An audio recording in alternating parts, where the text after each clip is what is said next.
Que a paz de Cristo seja com todos.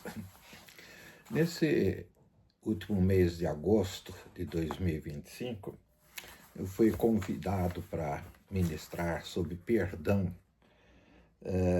num evento de unidade em Sorocaba, em que constavam igrejas evangélicas, igreja católica e judeus messiânicos, que são aqueles judeus que creem que Jesus Cristo é o Messias prometido, o Messias que foi enviado. E eu imaginei o que eu poderia falar sobre perdão. Já ministrei diversas vezes sobre esse assunto, mas aí eu me lembrei de um personagem chamado David du Plessis, que praticamente foi o pioneiro no perdão para outras igrejas de denominações diferentes, de práticas diferentes, de doutrinas diferentes, igrejas cristãs, claro. Então, o David du Plessis, que viveu no período de 1905 a 1987, teve uma direção de Deus para trabalhar na reconciliação de igrejas. A princípio, ele tinha como foco trabalhar para as igrejas pentecostais, evangélicas pentecostais.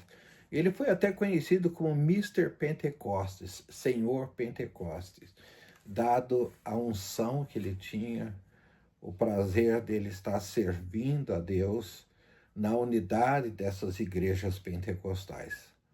Mas Deus tocou no coração dele, que não queria a unidade entre apenas as igrejas pentecostais, mas de todas as igrejas cristãs, para que sejamos um, assim como Jesus ora em João, no capítulo 17.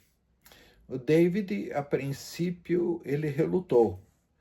O David, ele era pastor de uma igreja Assembleia de Deus em Joanesburgo, na África do Sul.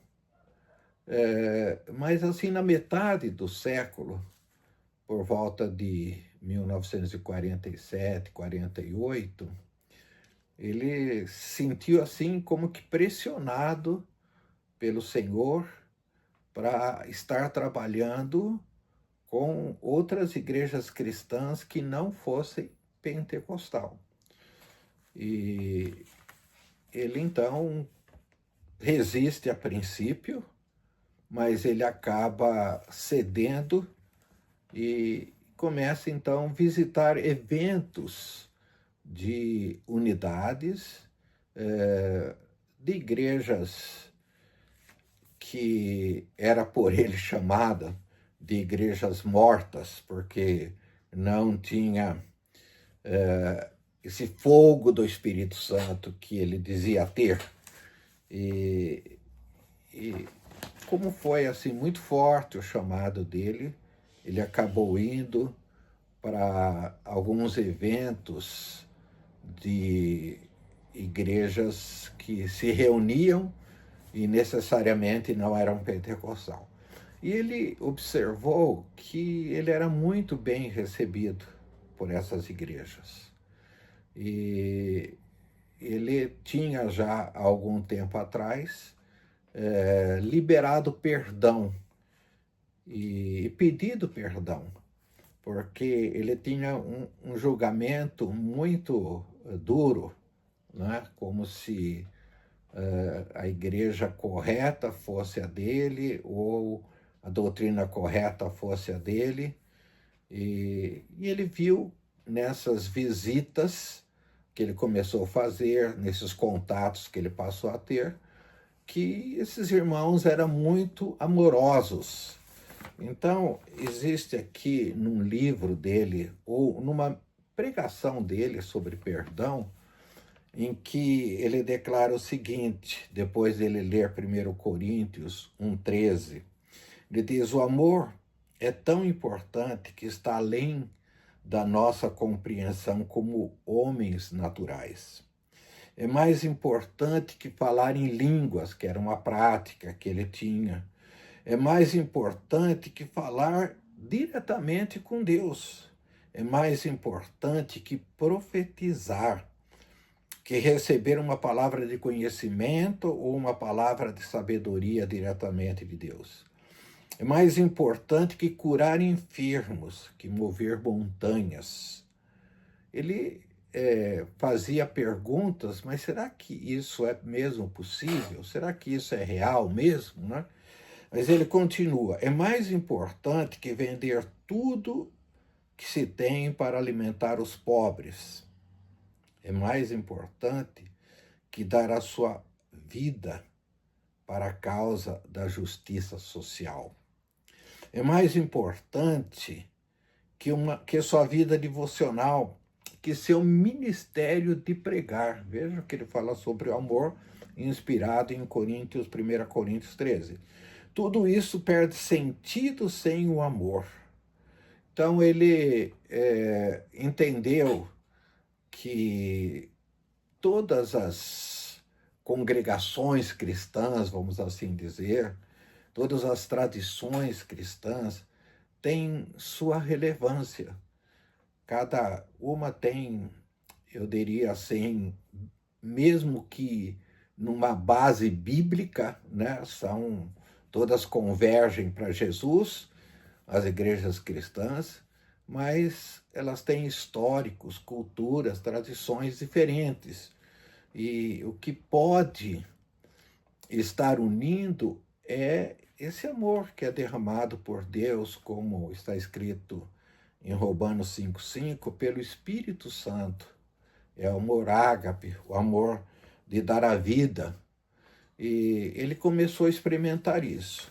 E foi muito interessante que num evento que houve do Concílio Mundial de Igrejas na Índia, em Nova Delhi, ele conheceu um padre católico, né, padre Peter Cochrane, e ele ficou assim muito admirado com esse padre. Eles tiveram um bom relacionamento. Isso, repito, foi em 1961. E esse padre era muito amigo do Papa João XXIII, que era o Papa da época. E o Papa já havia ouvido falar, né, do David du Plessis, e estimulado pelo padre Peter, ele pediu que o David fizesse uma visita, e foi assim um tempo bom, e uma coisa muito interessante que o Papa perguntou para ele: o que você sugere para a Igreja Católica hoje? E ele disse: eu sugiro que o senhor permita que cada católico tenha a sua Bíblia, porque lendo a Bíblia, eles vão ser mais fortalecidos ainda. E realmente essa sugestão foi acatada, né? A Igreja Católica até então tinha restrições em relação à Bíblia para o povo em geral, né? Era mais ou exclusivamente do clero. O clero que estudava e desenvolvia e ensinava a Bíblia. E isso foi assim muito impactante. Mas uma coisa tremendamente importante que aconteceu é que ele foi convidado como único observador evangélico pentecostal do Concílio Vaticano II. Ele foi convidado pelo cardeal Bea na época, e ele foi uma espécie de chave assim para que as igrejas, no caso do lado católico e do lado das igrejas reformadas, né, tivessem o que a gente chama de carismas, de renovação carismática. Isso foi debatido no Concílio do Vaticano II, e o David passou, então, a ter, assim, uma relevância nesse processo de abençoar essas outras igrejas, no sentido de receberem essa comunhão maior com o Espírito Santo, vamos dizer assim, né? Mas o David também é tido como um pioneiro no século XX naquilo que se chama de ecumenismo espiritual, ou seja, naquilo que a gente chama de unidade, busca da unidade do corpo de Cristo. E ele participou de muitos diálogos, de muitos eventos, tanto com a Igreja Católica como com as igrejas reformadas, igrejas chamadas pentecostais, carismáticas. E houve um fato muito interessante. Em 1981, o David estava numa conferência internacional de líderes da renovação carismática católica, e ele tirou um distintivo que ele usava, um broche, um bottom, que continha 70 vezes 7, que é quantas vezes Jesus mandou nos perdoar uns aos outros, quer dizer, perdoar sempre. Ele tirou esse broche e colocou no paletó de um jovem católico que estava naquele evento. Pelo que me consta, ele tinha 18 anos na época, que é um leigo católico, né, professor de música, que é o Matteo Calise. E o Matteo Calise já tinha sonhos sobre trabalhar na unidade do corpo de Cristo. E aí a gente viu como Deus estava preparando, eu diria, um legado que estava sendo passado, né? De um evangélico para um católico. Antes de a gente continuar, o David teve muitos problemas com a sua igreja, né? Ele foi desligado da igreja Assembleia de Deus, mas mais para frente ele foi reconhecido como um missionário da unidade e voltou a ser readmitido, né, para que não ficasse essa mancha, essa marca na vida dele, né, no ministério dele. Então, isso aconteceu, eu tenho a data específica aqui, em maio de 1981, e essa transferência de autoridade daquilo que Deus havia dado para o David, ele passou para o Matteo Calise. E o Matteo Calise, ele procurou um pastor para ter comunhão e desenvolver isso na Itália. O Matteo Calise é da cidade de Bari, e ele encontrou o Giovanni Trentino, que é um pastor da comunidade Caserta, uma cidade próxima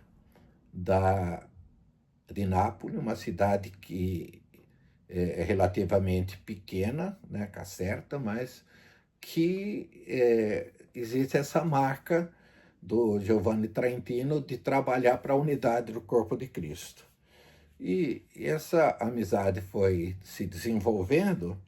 Em 1992, o Matteo Calise convidou o Giovanni Trentino para que ele participasse de um evento que seria realizado num estádio na cidade de Bari, na Itália, onde haveria a comemoração do 25º aniversário da renovação carismática.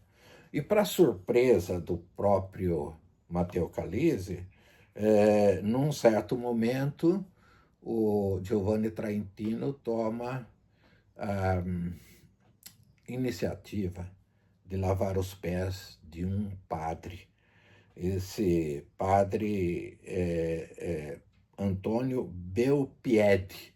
É interessante que Belpiede em italiano é belo pé, né? Então, houve assim eu diria, uma consternação naquele estádio. Eles descrevem, né, como houve assim um silêncio, mas sentindo a presença de Deus como poderia se tocar nela. E o Giovanni Trentino, ele sempre defende uma máxima, não é? Antes de nós sentarmos à mesa, juntos, vamos lavar os pés uns dos outros, que é o que Jesus ensina em João 13, Evangelho de João, capítulo 13. E realmente foi assim um fato muito notório.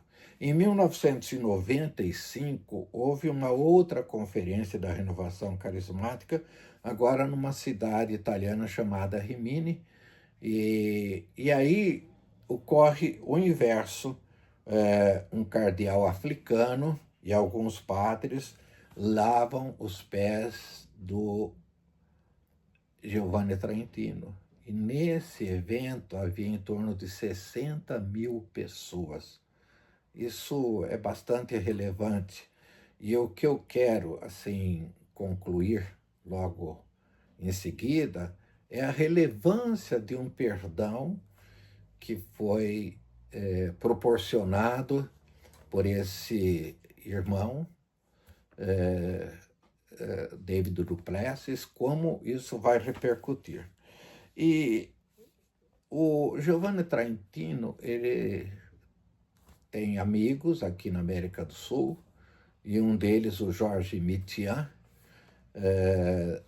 de Buenos Aires, e eles tomaram a iniciativa, junto com o Matteo Calise, de criar um evento de unidade também em Buenos Aires, na Argentina, e chamou Cresces esse evento, que significa, então, comunhão renovada de evangélicos no Espírito Santo. E, curiosamente, claro, para nós curiosamente, mas para Deus não, né? Quem apoiou e participou desse evento foi o Jorge Bergoglio, que em 2013 vai ser o Papa Francisco. E houve outros eventos em Buenos Aires e sempre com a participação do Jorge Bergoglio, que na época era arcebispo lá de Buenos Aires, né? E é interessante que quando ele se tornou Papa, no ano seguinte, em 2014, ele visitou Caserta, assim, fora do protocolo, sem prévio aviso, né, o Papa, e foi até a igreja do Trentino no momento de uma reunião, e ele foi pedir perdão em função de uma perseguição que houve aos evangélicos no fascismo da Itália, né? E realmente isso causou assim uma repercussão muito grande, porque a gente vai observar como um perdão vai levando a outro perdão. A consequência de um perdão, ela é inimaginável para a gente. E, claro, eu poderia estar falando aqui do Matteo Calise em relação ao Brasil, vou continuar numa outra oportunidade, mas eu queria encerrar dizendo, a gente parece que é um ato simples, né? Perdoei, tudo bem, mas nós não imaginamos como Deus vai trabalhar nisso. E a ideia de liberar perdão é abrir mão de mágoa, de ressentimento, de raiva em relação a alguém. É um processo que envolve aceitação de um fato ocorrido. Nós rejeitávamos até então e nós passamos a aceitar e abençoar. É a escolha de abandonar o peso do passado. É como se a gente trocasse maldição por bênção. Isso é para estimular o perdão, principalmente no que tange aos nossos irmãos de outra denominação, de outra prática religiosa cristã, evidentemente. Nós estamos referindo a cristãos.